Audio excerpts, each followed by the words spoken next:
Yeah, thank you.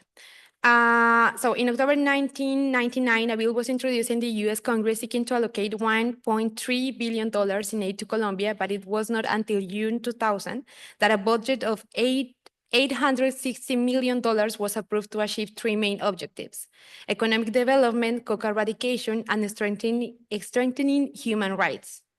The approved Plan Colombia budget was allocated as it is shown in the presentation, and the categories were national police, alternative development, rule of law initiatives, human rights, institutional strengthening, displaced populations, judicial reform, and peace initiatives.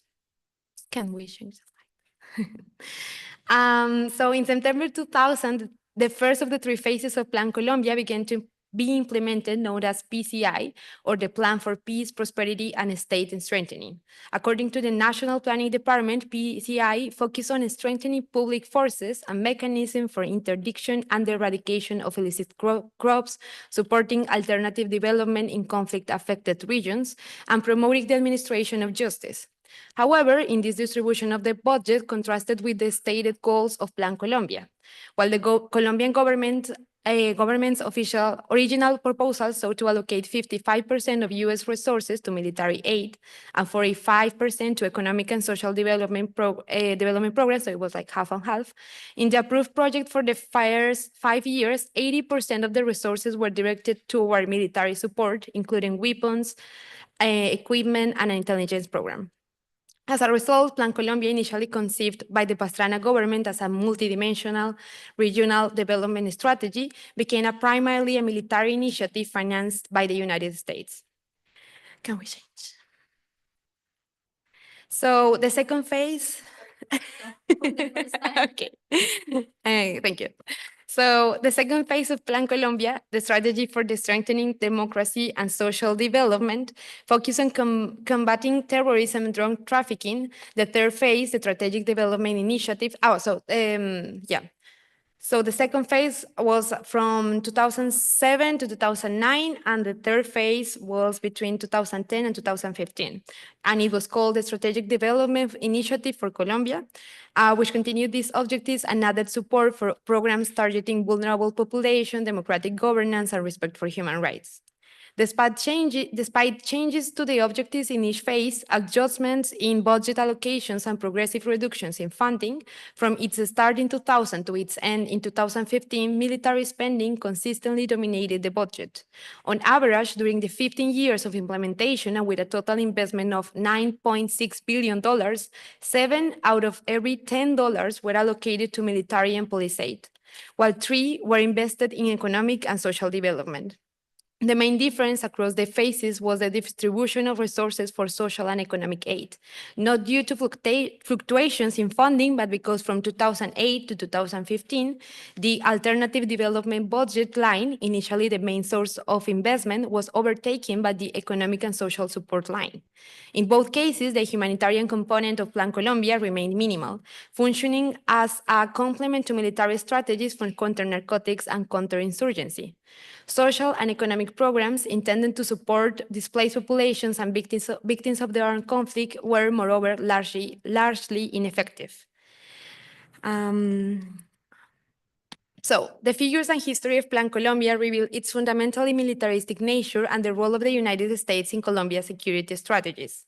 However, these figures do not fully expose the complex intertwining of the war on drugs and the armed conflict upon which Plan Colombia was conceived, justified, and executed. While initially presented as a counter-narcotics strategy, U.S. military aid primarily served the Colombian state's long-standing war against the oldest guerrilla group in Latin America. Since 1997, this guerrilla, the Revolutionary Armed Force of Colombia, las FARC, had been listed as foreign terrorist organization by the U.S. Department of State, and following the events of September 11, 2001, they began to be labeled as narco-terrorists by U.S. security agencies. Both Don Paley and Doug Strokes have noted that from its inception, Plan Colombia was rooted in the United States' refusal to view the FARC as an armed political dissident, instead classifying them as narco-guerrillas and later as narco-terrorists. This linguistic overlap was necessary to legitimize using Plan Colombia ostensibly a counter-narcotics strategy to intervene in counterinsurgency operations against the FARC. Oh, it is, yeah. So it is notable that this term is neither new nor uniquely applied to the FARC. As early as 1985, Luis Toms, the US ambassador to Colombia, used narco-guerrillas to describe Colombian armed dissidents.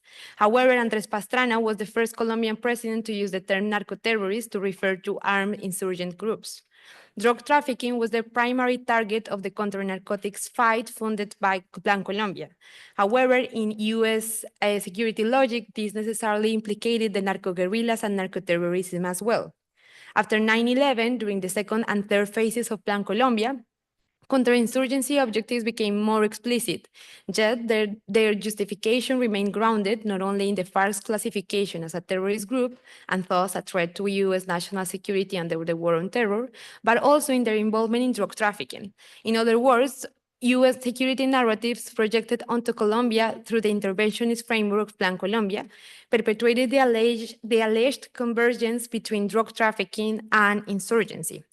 This occurred tacitly during the early years of the plan and explicitly after 9/11, when terrorism, drug trafficking, and insurgency were merged. US Senator John McCain expressed this in June 2002. American policy has abandoned the illusion that the Colombian government is fighting two separate wars, one against drugs and another against international terrorists. After 9/11, the United States, quote unquote, any fictitious distinction between counter-narcotics and counterinsurgency operations.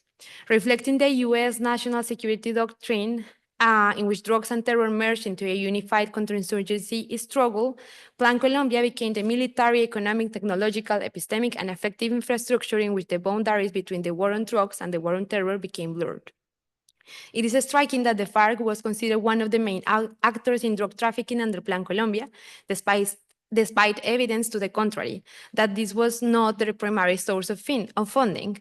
In stark contrast, paramilitary groups such as the Autodefensas Unidas de Colombia, las AUC, whose involvement in drug trafficking was extensive and well-known, remain outside the military objectives of Plan Colombia.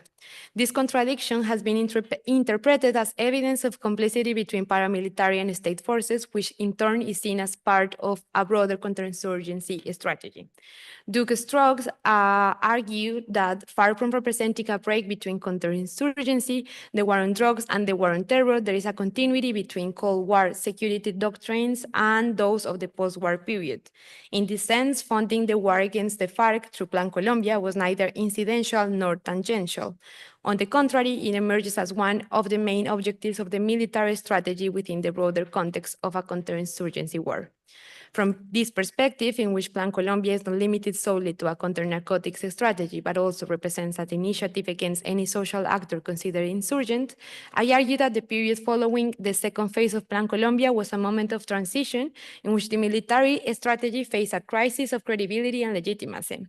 Furthermore, based on this preliminary research, I also contend that it was in response to the crisis in the public perception of the plan that the Colombian state implemented advertising campaigns that showcase a humanitarian facade of the anti-narcotics and counterinsurgency strategies while considering their militaristic dimension.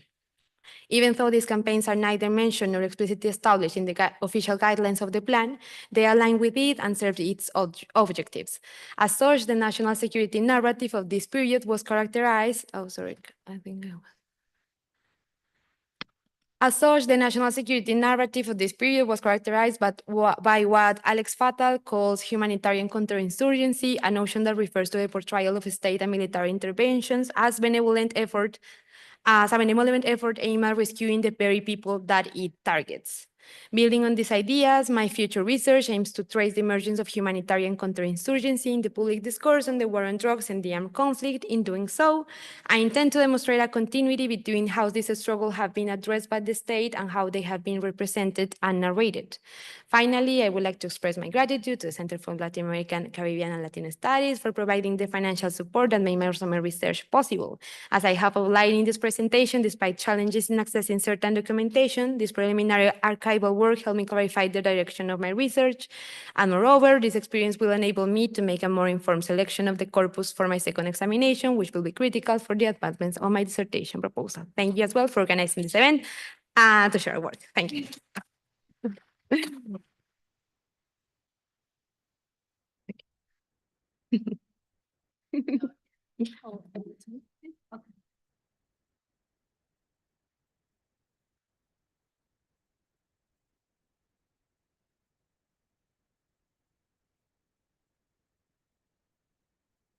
I think I can't see very well from here. Maybe I could stand.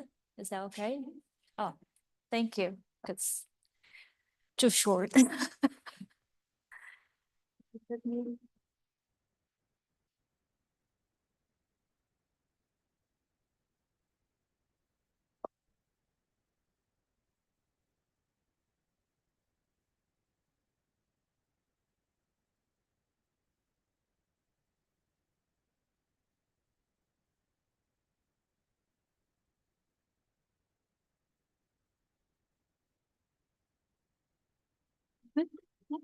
All right. Uh-huh. Um, Thank you, Domoka, for the introduction. As she said, I'm Gloria. I am in the history program. This is my third year, and my research revolves around the United States foreign policy, more specific towards Latin America. And for my future dissertation, I will focus on Brazil and the United States during the 1960s and 1970s, and I focus more specifically on energy issues.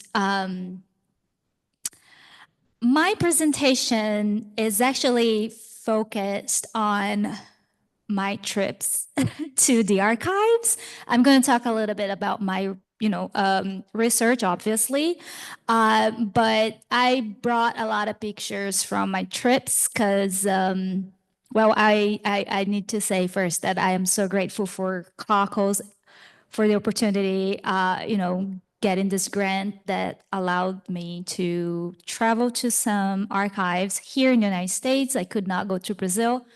So I did my research here. And thanks to other grants that I got, I was able to travel to multiple archives during the summer. So as I said, I attempt to research United States reactions to Brazil quest for energy autonomy. Brazil during the 1960s and 1970s and 80s, but I go until the late 1970s, is under a dictatorship, a military dictatorship. The two countries has a really good relationship, and the historiography is more focused on how the United States participated in the military coup in 1964, and how the United States keeps supporting the military dictatorship. So my research shows more agency from Brazil's side, showing that Brazil was not a United States puppet, and Brazil was actually reacting also to the United States policy. So let me go to the next slide, and I'll go back to my research. Ooh. No? Just caprichoso, see. Yeah, I think it's not working. Maybe I have to go from where Anna was. Hmm?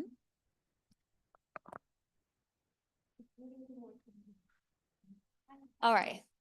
So interesting.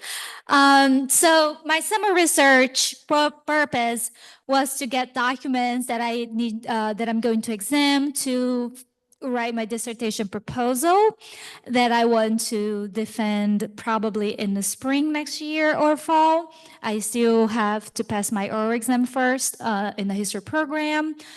We have so many things that we need to do first.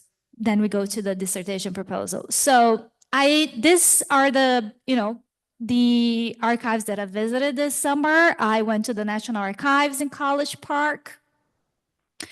This was my first experience in a big, huge archive. So I don't know how many of you have been there, but the archive is huge, right? And it was very productive. At the same time, it was very tiring because there are so many floors, so many security that you have to go through. So it's not easy, but it was very productive, and also it is a really good place to research because they offer you so many things that you can use there, like, the scanner. I was able to use the scanner and other equipments that, you can borrow from them. Then I went to the Lyndon Johnson Presidential Library in Austin, which was an excellent experience as well. It's a small archive, but it was really good. The same thing in the Gerald Ford Library, Michigan, which was amazing too, because all these archives, they are, they are very close to the universities, like Maryland University, Texas University, and Michigan, which was Michigan University, which was beautiful. So I was able to gather more than 10,000 pages of documents. So I still have a lot of documents to analyze. I, have started, but just a few because that's a lot. So this is the National Archives. Look how beautiful it is. It is. This is, the building is beautiful, like I said, and I was even able to learn a little bit more about the history of the archives, which was, the land was donated by the University of Maryland. So this is still the archive. So they have a cafeteria there, which, I was having my coffee every day there because they don't have any restaurant, anything around. So if you go to the National Archives, have that in mind, that that's the only place you can have food. So this is me being happy in the archives. Not a very beautiful picture, but it's just me being happy. This is the research room, the picture on the left. This is just a little bit of history where you can find some of the history of the archive. And also you have the locker room behind the pictures. This is Lyndon Johnson. Beautiful building as well. It's also a museum, and if you are researching there, you don't have to pay to visit the museum, which is great. It was a great experience, and it was same thing. The land was donated by the University of Texas. This is the research room. Me being happy again. This is the museum, which was, fantastic. We have Lyndon Johnson. It's okay, you can pass. And this is the Gerald Ford Library. Very pretty as well. It's not a museum, but they have like exhibitions. Right, so this is the research room. Another amazing place to visit. Like the staff was very helpful and nice. They have a lot of rules, but yeah, so this is still the Gerald Ford Library. It's not working. Me being happy again because this was my first time using the microfilm. I don't know, it's called, it's not microfilm, it's microcard, something like that. So this is some of the documents that I put here just for us to have a sense of what I'm researching. So I focus on three kinds of energy: nuclear, petroleum, and hydroelectricity. So Brazil wanted to develop nuclear energy. Brazil wanted to be able to enrich uranium. And Brazil did not sign the non-proliferation treaty until the end of the 1990s. It signs actually with Fernando Collor president. the first president elected after the military dictatorship ended in 1984. And the United States obviously doesn't want Brazil and other countries to develop nuclear energy. Brazil kind of claims they want to develop nuclear energy for civic purposes. But as we see in history, actually, Brazil just wanted to be able to develop, nuclear energy in case it needed to build a bomb. But the United States doesn't want to transfer the technology, and Brazil then starts to search for other partners. One of these partners is West Germany and Russia, which is very interesting because now you have this dictatorship, which is supported by the United States, searching for help with, in this case, the communist Russia and, West Germany was not communist, but yes. And the United States opposed to that. And then that's what I want to see how that, develops, how that, happens, what Brazil wanted, and how the United States really kind of obstructs or helps Brazil. So with the nuclear energy issues, the United States in the beginning starts to help Brazil, even sells the nuclear reactor, but then it stops transferring the technology. So then I want to see, what a friction we have here that, this relationship kind of have some conflicts regarding the nuclear issues. And then we have hydroelectricity. So Brazil has a lot of rivers and decides to build dams. Dams is not something very new. It starts in the late 19th century, early 20th century in Brazil, as in other countries as well. But in 1960s, 1970s, Brazil has this forced partnership with Paraguay to build the Itaipu Dam, which is the largest, biggest dam in the world. Now, actually, China has the largest, biggest one, but Itaipu is still the one that produces more electricity than any other dam in the whole world. The case of Itaipu is interesting because what we see in this document, because I think you guys cannot see,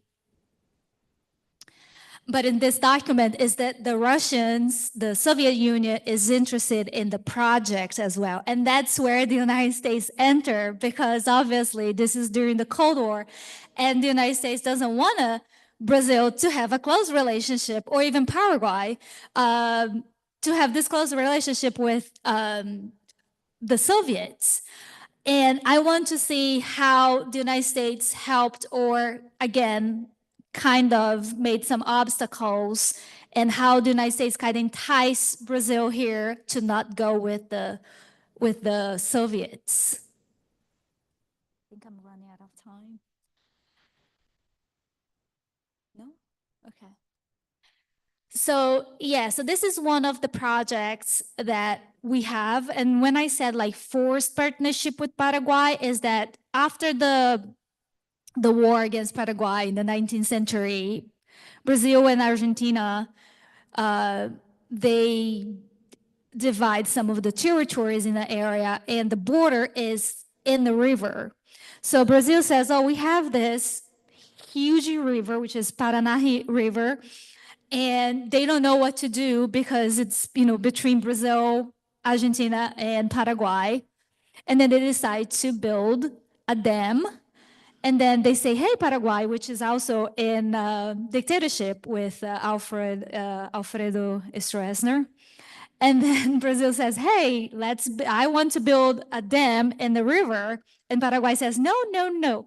And then Brazil was like, oh, okay. And then Brazil moves the military to the border, basically threatening Paraguay. And Paraguay then says, okay, Brazil, we're gonna build this dam, and takes I think almost 20 years to build the dam. And what I want to search, like I said, it's how the United States played a role here in the construction of the dam and also in other dams that we're building in Brazil. Petroleum. Well, Brazil is not rich in petroleum. It was not. Now it is, but it was not back then. The search for petroleum in the country starts in the 20th century, early 20th century, and in the 1930s, Getúlio Vargas, who was a dictator at that time, he nationalized the petroleum. So, I don't know if you have heard the phrase "petróleo é nosso," the petróleo is ours, and is still nationalized until nowadays. One of the grievances between Brazil and the United States in terms of oil is that Brazil doesn't want the foreign companies to exploit the petroleum since Getúlio Vargas, and that becomes a friction between the two countries. And in the 1970s, the military invests a lot of money trying to find oil offshore.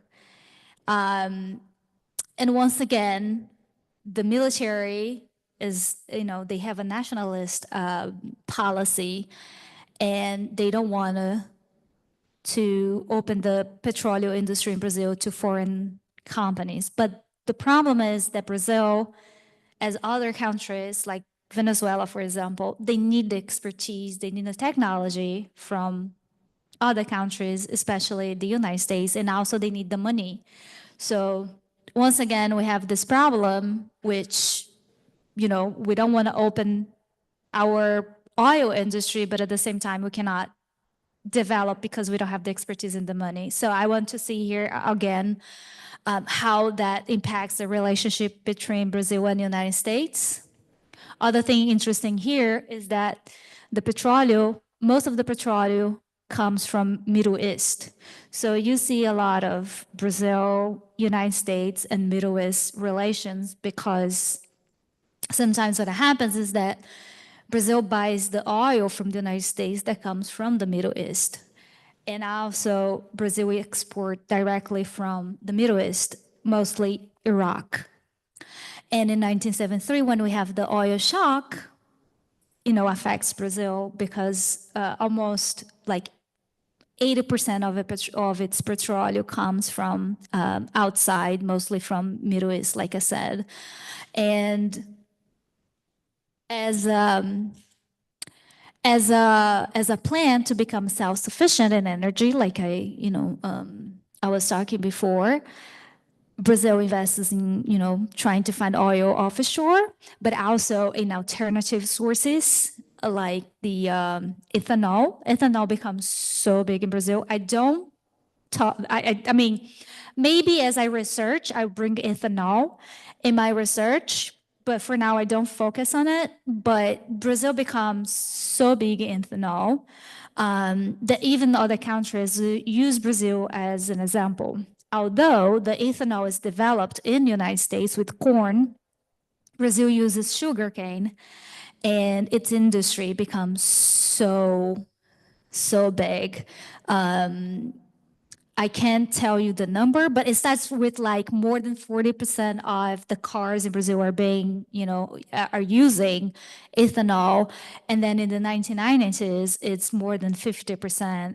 It takes a lot of the energy sector, ethanol. So Brazil is trying to get self-sufficient in energy, and then I want to see how this kind of like impacts in Brazil and the United States, bringing in another perspective of this relationship that is mostly focused on the military and the United States government, support and participation in the coup. I think that's it. Yeah, that's it. Thank you.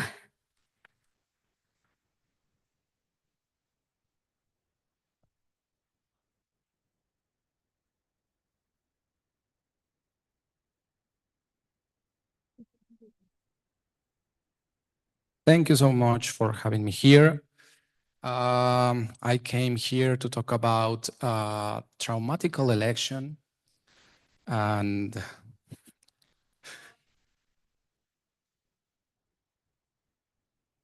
in a neoliberalism era and political assassination. But this is not the United States in recently.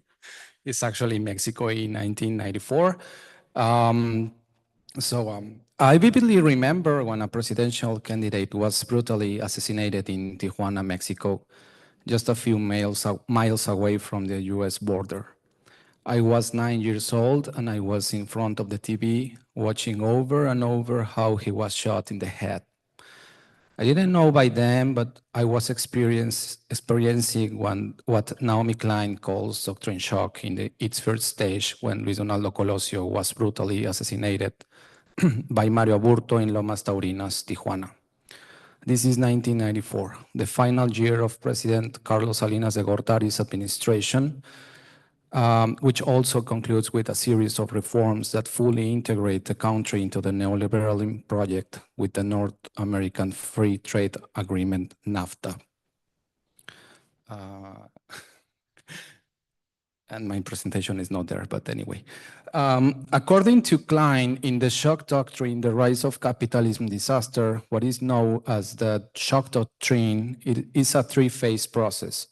First, an original shock with traumatic characteristics for the collective. Second, a shock therapy characterized by the massive transfer of national assets and public enterprises to private entities. And third, a disassembled state and its use as solely security-focused role. They need only the policy. The trauma of the first phase brings fear and the inability to defend what would be defensible in stable circumstances, not only in the intangible realm of rights, but also in more tangible matters like the privatization of state-owned companies and the weakening of the welfare state. In this stage, fear becomes a control mechanism that deactivates resistance while society observes, normalizes, and even justifies what in real terms means a restriction and blocking of democratic practices. Maybe next one. Okay. This is first phase of shock can be political in nature, such as a coup d'état in the case of Chile, or a political assassination like the one I was witnessing on the TV, practically alive. It can also be social, such as an armed uprising or popular mobilization. Similarly, a natural disaster can have the same effects, as Klein calls it, disaster capitalism. In this context of neoliberalism introduction, the famous video of the attack recorded from an official source by the Procuraduría General de la República invaded Mexican households almost in real time and on national television. This overexposure to violent images, notably the repetitive broadcast of the sequence of the politician being cold-bloodedly shot in the temple, was part of the strategy of visual predation that reinforced the authoritarian traits of the Mexican political system. It also, quote, reactivate the use of the image as a tool for political punishment, accordingly to Nayeli Jiménez del Val. Ultimately aiming to induce a state of shock that would solidify the neoliberal logic by incorporating it into the traumatic narrative of that year. This is the moment when, in my view, the foundations of the neoliberal state are laid, establishing precarity as a fundamental instrument of governance and what Cristina Rivera Garza has called Estado desentrañado. Images of the dead politician as a starting point in various novels, films, and television series become part of the relaciones desentrañadas that the state would establish with citizens, being Colosio's body the first to be dissected and mediated under this necropolitical logic. For Sergio González Rodriguez, the repetitive broadcast of traumatic images, such as the moment the candidate was shot in the temple, has as its ultimate purpose the transmission of the sign of fear, establishing itself in the collective consciousness as an iconic virus. In that part, I have some insight how to interpret the assassination following cultural studies. So I'm following Naomi Klein's theory. The second, then I can see from here, but the second one is about Ricardo Piglia, how the state narrates different, the history and how the state controls the narration and the official stories. The third one, that pedagogy of terror that I was mentioning.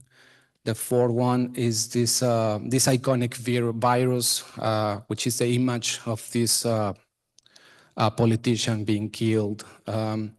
The fifth one is Estado Desentrañado, which is an idea by Cristina Rivera Garza, which I found it very interesting.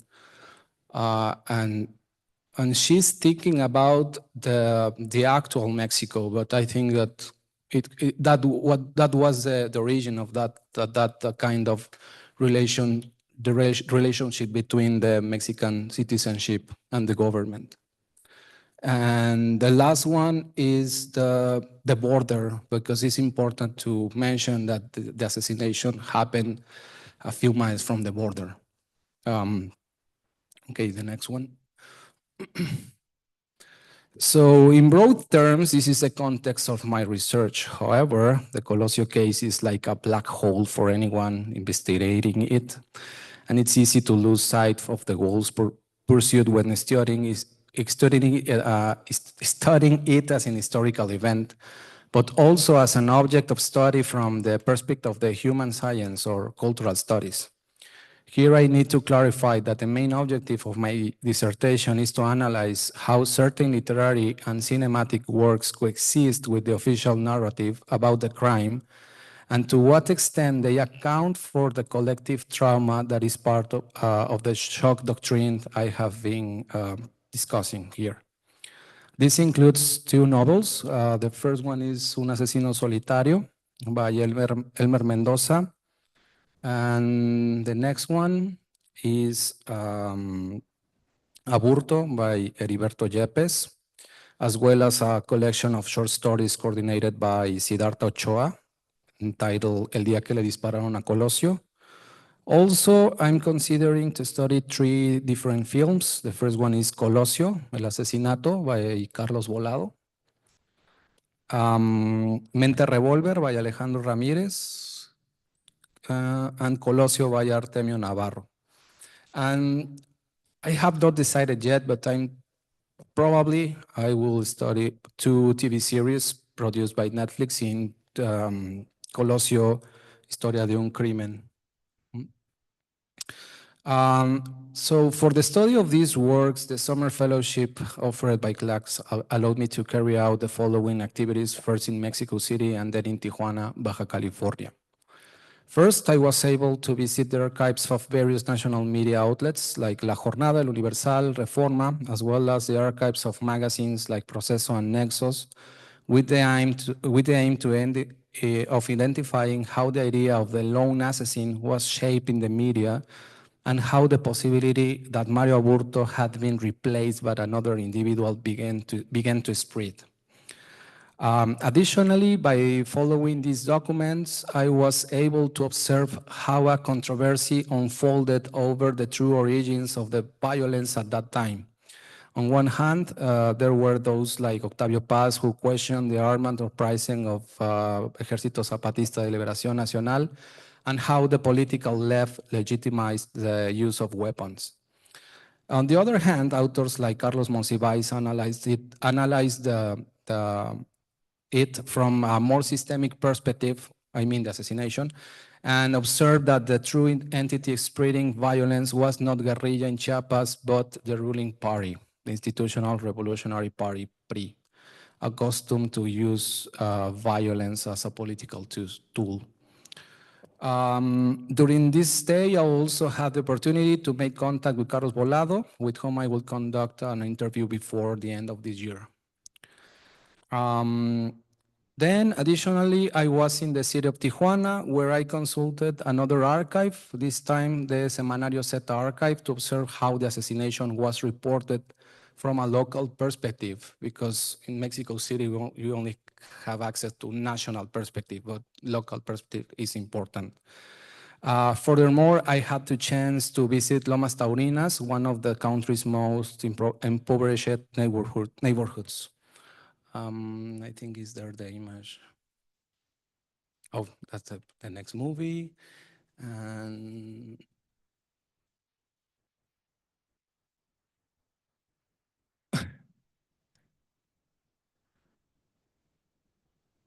okay, that's the last movie. And okay, don't worry. Despite being warned by several locals who advised me, don't go there, they kill people. Allá matan. Next one.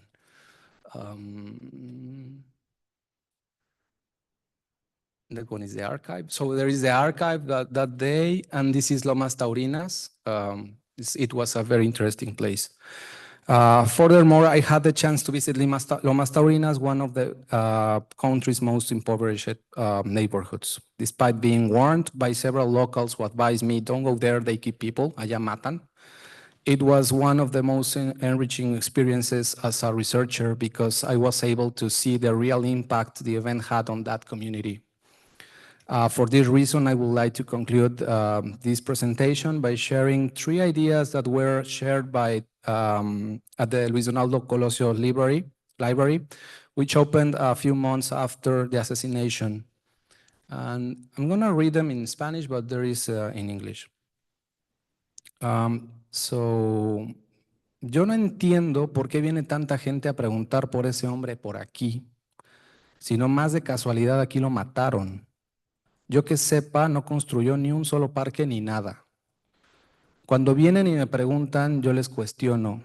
Allá enfrente mataron a una señora, de aquí de la colonia, y nadie pregunta dónde murió o por qué la mataron.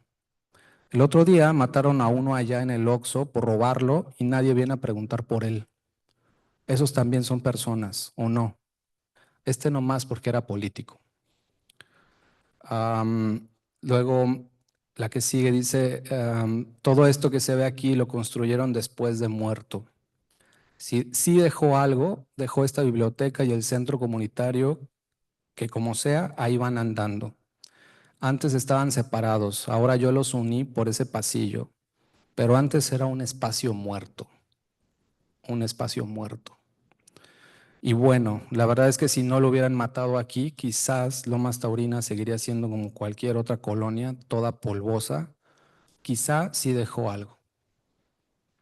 And the last one, luego la gente viene a preguntarme cosas que yo no sé. Quieren saber exactamente dónde fue el balazo y dónde cayó. Casi que yo les diga en qué escalón murió. Si aquí antes no había nada, solo el canal que pasa por aquí abajo. Sí, la biblioteca es fría porque aquí abajo está el canal. Quieren saber cosas que son nada más puro mito. El otro día, una de mis niñas me dice, voy a hacerle un hoyo a la pared que diga, aquí quedó la bala que mató a Colosio. Y les voy a cobrar a todos los que vienen por aquí. Y yo les digo, sí, haz un hoyo ahí en la pared. Capaz que quieren venir a meterle el dedo y rascar. And at the end, I think that we are just doing that. Estamos metiendo el dedo y rascando en este caso. Muchas gracias. Thank you so much.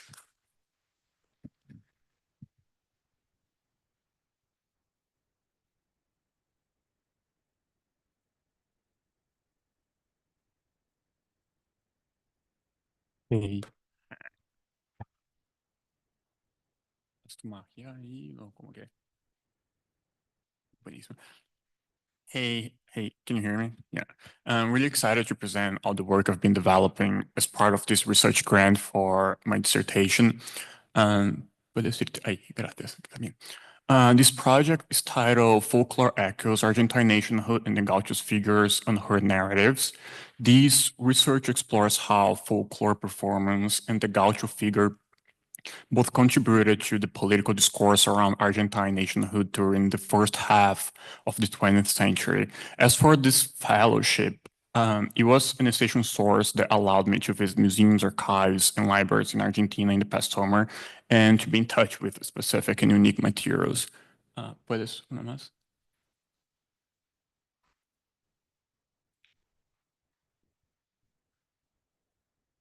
Sí, no pasa nada.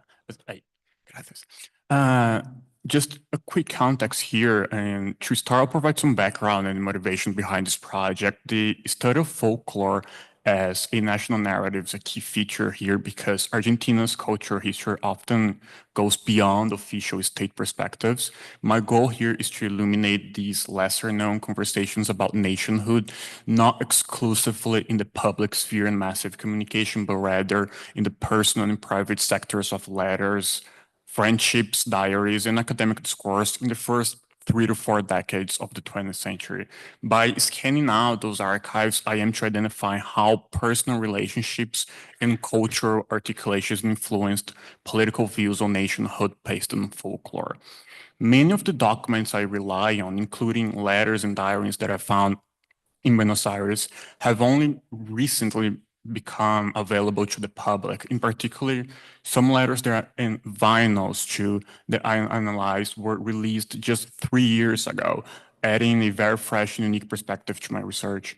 The significance of this project lies in these records, and it allows us to view how national identity can become an emotional body jointly constructed through both public and private channels, rather than just a single or top-down narrative guided by the state only. As for my methodology, it revolves around archival ethnography.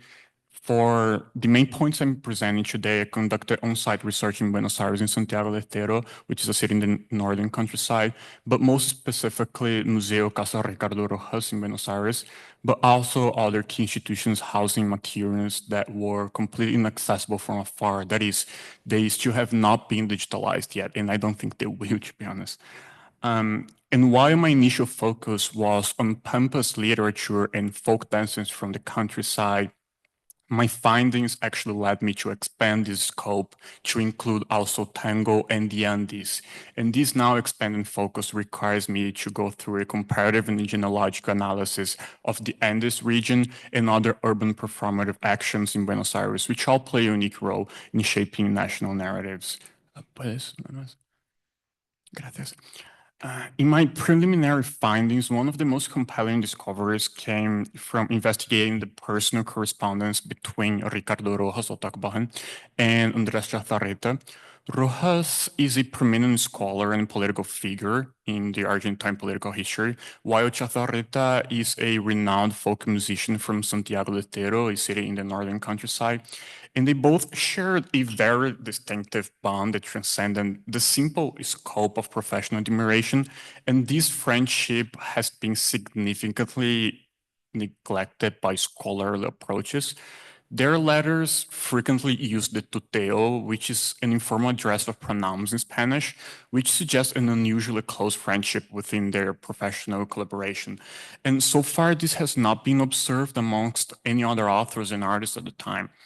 This informal language is key to understanding their relationship, as I think it reflects what I call here a mutual sense of a cultural mission. Both men were dedicated to elevating the Argentine folklore through the image of the gaucho. Rojas does so from an academic and political standpoint, while based in the city. On the other hand, Chazarreta comes from an artistic perspective based on the countryside. Please. Gracias. The one to the left is Rojas, who casually looks like an anime villain guy. The guy's just plain on gothic there. And the one to the right is Chazarreta. For instance, I'd like to show just a quick example on the letters. This one dates back to May 7th, 1921. And Chazarreta addresses Rojas by his first name only, so no last name, and using tú rather than the formal usted. I'm not going to read everything, but for the first paragraph, it goes to quote, acuso recibo de tu carta del 24 de febrero agradeciéndote de todo lo hecho por mi empresa. unquote. This letter and another ones like this, they also do reveal a layer of mutual consideration, shared ambition towards the same political goals. They each play distinct but very complementary roles promoting Argentine folklore. Rojas provided an academic legitimacy and access to inflation networks, while Chazarreta brought culture, authenticity, and direct engagement with the countryside. Together, their exchange of letters reflects an implicit mutualism, a term that I use here to capture this dynamic interplay of both personal and professional identities within a shared mission to elevate regional/local/northern folklore into the national level. Gracias. Here, there's another quick example of the relationship between them two. This is Rojas' diary, personal diary, where Rojas would regularly cut out news about Chazarreta and include them in his personal diary, which only feature actually two people to be present there in his daily thoughts. He himself, that is Ricardo Rojas, and Andrés Chazarreta. Another one. Unfortunately, we don't have much time, but for the most important sources, these are the ones I wanted to cover. So for the upcoming milestones regarding this fellowship, I have 3 points, only 2 are there for the last one. First, there's a confirmed conference that I'll be presenting. I'll be presenting at the Northeast Modern Language Association conference in Philadelphia in March. My paper so far called Fashioning the Nation, Gaucho Symbolism and Folk Identity in Inner Argentina will be based on a final paper that I wrote for a folklore class with Sarah Compton in the history department. And will definitely incorporate additional iconography and literature that I discovered during this research trip, and always in order to better understand the visual and instrumental aspect of clothing in the image of national identity. Also, probably an article, I'm starting now a final paper for Professor Vanessa Perez class, currently titled Tuteo y Tradición, un análisis de la correspondencia entre Andrés Chazarreta y Ricardo Rojas, and I do hope to better expand on it, but I do not have a fixed schedule for that, so I can't really promise that much. For the third one, it's probably the most important, my dissertation development. These findings are crucial for my dissertation itself, particularly within the new ideas brought up by Pick and Tango and the Andes, and how personal correspondence and friendships can be used as different perspectives of the national from the micro. And in conclusion, to just wrap up, because I think I'm also running out of time, this research funding has allowed me to uncover a very wealth amount of new material sources that not only enhance my dissertation, but also contribute to a broader field of literature, folklore, and nationalism studies.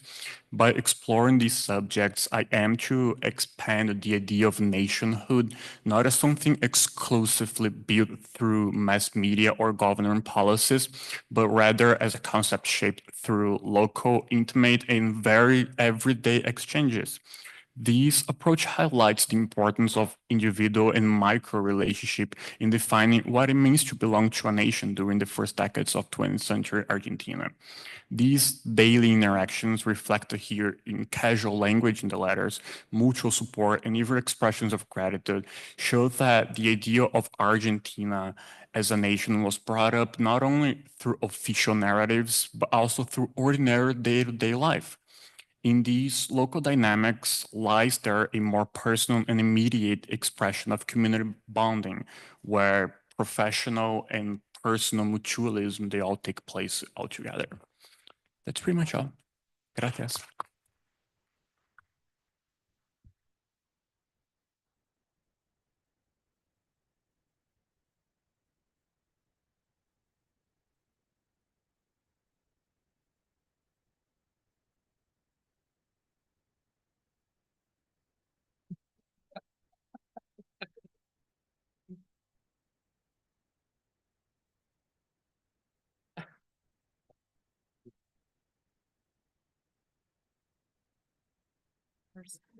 Amanda. No, you're. Ana Maria. Okay. Thank you all. Very interesting and interdisciplinary panel. I have a question for Ana Maria. I don't know if I understood correctly, but could you explain a little bit more? Like, I was interested about the composition of the budget of the Plan Colombia that you mentioned. I think you said 70% was for the military and 30% was for a social component that did not have like the intended impact in the communities. And I think you mentioned it had like social transfers, but I didn't grasp correctly like what other activities like what included in this plan, and what else have you discovered in the archives about that? Thank you.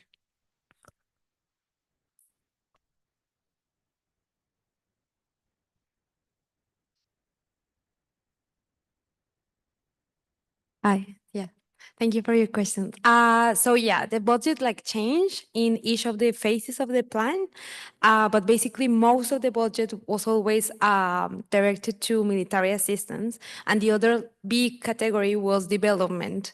But it is you know like it is a slippery category because it can be used like under the category of development. Basically everything is possible, including military assistance. But what I find like most interesting is how during the second and the third phase there is a change in the categories. And so like the entrada, you can say like, okay, yeah, there was a humanitarian turn into the second and third phase. And the focus wasn't in a military strategy, but in other kind of humanitarian, communitary plans or developments. But when you like go to the details of this category, it's just basically the same. It's just like what changes, it was like a discursive change, like at the discursive level, but it didn't really meant like a change in the approach, and it was just like a counterinsurgency plan. Because also what I find most interesting is that it was presented since the beginning as an anti-narcotic strategy, but most of the strategies that were used was just like against the guerrillas. So there was always like an overlap between who they were targeting. Like there was like the narcos or just like people like los campesinos, cocaleros. But at the same time, everyone like fit, like everyone who was considered insurgent, including guerrillas, including paramilitaries as well, was included in this big category. So there's a constant overlap of these two categories. Yeah. Thank you for your question.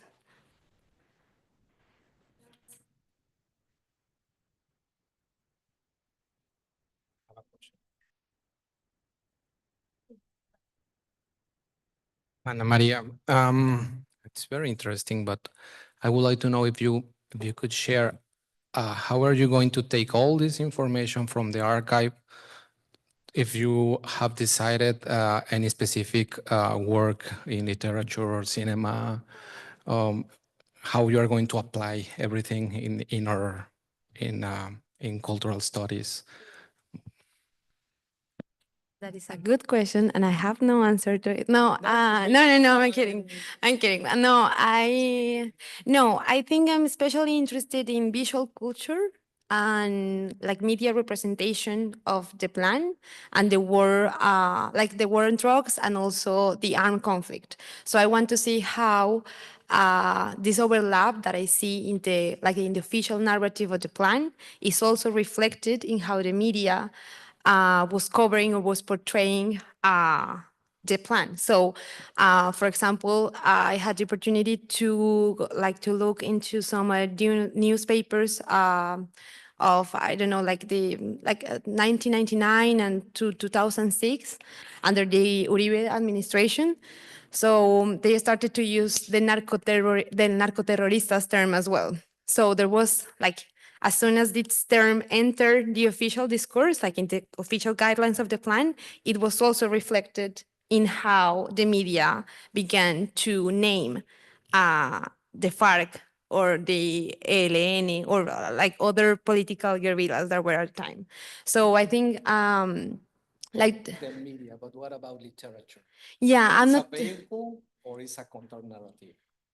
I will say both, but I do believe as your supervisor Osvaldo Zavala will say, that there's like a continuum between like what is like I think the official narrative also inform what is created in literary and cultural forms and in the cultural and literary objects. But I'm not like expert in literary and cultural objects in Colombia, so I'm not sure. Like, Yeah, because when I see the Colombian case and then you analyze the Mexican case, yeah, there are. the same strategy.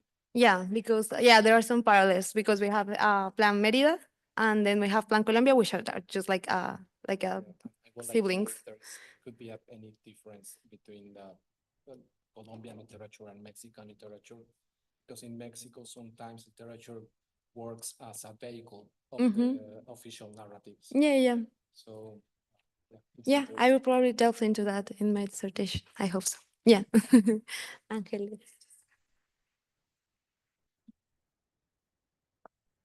Micrófono. Hi, Gloria. And this is just a comment because of the way that you framed your presentation, talking about the archives and the universities. And so like this idea that the universities donated the land to the archives, but it's very interesting because there are many universities. I don't know if you know the site Landgrab. Which one? Landgrab.com. It's a large project of all the universities in the United States that benefited from land grabs, basically. So land that was taken from indigenous, from indigenous nations, Interesting. and that to this day profit from this land grab, right? So University of Maryland is one of those universities. So it's and it's very telling to think about the relationship between universities and archives as basically institutions that form national, the national territory. So that complicity, just because of the way you said, it's kind of problematic because the land did not belong to the universities in the first place. So it's kind of like a national project. You build universities, you build archives on indigenous land. So just to think about that link. I didn't find University of, because you mentioned University of Maryland, and in Michigan, which one is the one? The other universities, the archives, they are national archives, Yeah. all of them, they are the federal government archives. So the Presidential Library, both of them, Gerald Ford and Lyndon Johnson. Texas and Michigan, Ann Arbor. Michigan Arbor, because just to give you an idea, Michigan State University, Yes. land grab, so it's 235,000 acres. So the university has raised $1 million and over $1 million just in, from land that was taken from indigenous communities. So it's a very interesting site that you should check if this is something that is important in your dissertation, because it's, the complicity between universities and archives, it's there since the beginning, like kind of in the project of the nation state in the US. But yeah. Well, that is very interesting because I had no idea. I just go there to get my documents. But that is very interesting because when we think about the United States and the colonization, basically there is no piece of land here that belonged to what we know today, United States, right? So everything was taken. But yeah, I didn't know about that. I was just, when I was there, I was just reading what they have, as archive, and there's, the land was donated by, I know that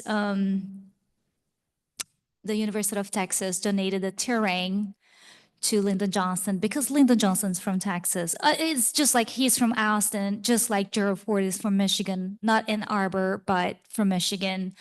And the National Archives, the one in College Park, the terrain, the land, the lot was donated by the University of Maryland, yes. Oh, yeah, probably. Yeah, absolutely. The way they got the land, that was probably, belonged to the government. But before that, probably was indigenous, obviously, land. Because like I said, there is no single piece of land in this country that didn't belong to Native Americans. Oh, yeah. universities. Oh, you, National National Archives, and there's like a. There is a very interesting, yeah, I mean, this is very interesting if someone researches, that's this relation, this complicity or, this complicated, I don't know, issue. That would be very interesting for me to read. It doesn't come in my dissertation, but you know what? Maybe could. Because I didn't know that. Thank you so much for letting me know about this. I'm going to look it up in Landgraf. Landgraf, you. Yes, I will. Thank you so much. This is so enlightening. Gloria, sorry, I know everybody is very tired, but I just have a question that Oh, have you considered to take like eco-critical approach in your that's a good question, Fatima. research? And also I was like curious about like what history, the history discipline here at the Graduate Center, like if you have the chance to take those cultural studies approaches or social studies approaches in the history research. Oh yeah, no, this is a very interesting question. When I was thinking about my dissertation topic, I started with just United States and Brazil relationship during the 1970s, and I didn't have something to focus on, and my potential advisor was just telling me to bring the cultural aspects because usually it's what is left out in the historiography. But honestly, cultural history, I'm so sorry if there's someone who studies cultural history here, it's not my cup of tea. I like, but not much. I am very keen to economics and political history. But for my dissertation, I want to bring environmental history. I don't know how am I going to get environmental history in my dissertation because I don't know much about environmental history, to be honest, because same thing, I'm not a big fan. But I have been reading more environmental history, obviously, because of my topic. And there is this book by Jennifer Eagling. She teaches at the Ohio University. She has this book about ethanol and the consequences of this renewables energy source in Brazil, and the environmental and also for people health in Brazil, which is very, very interesting.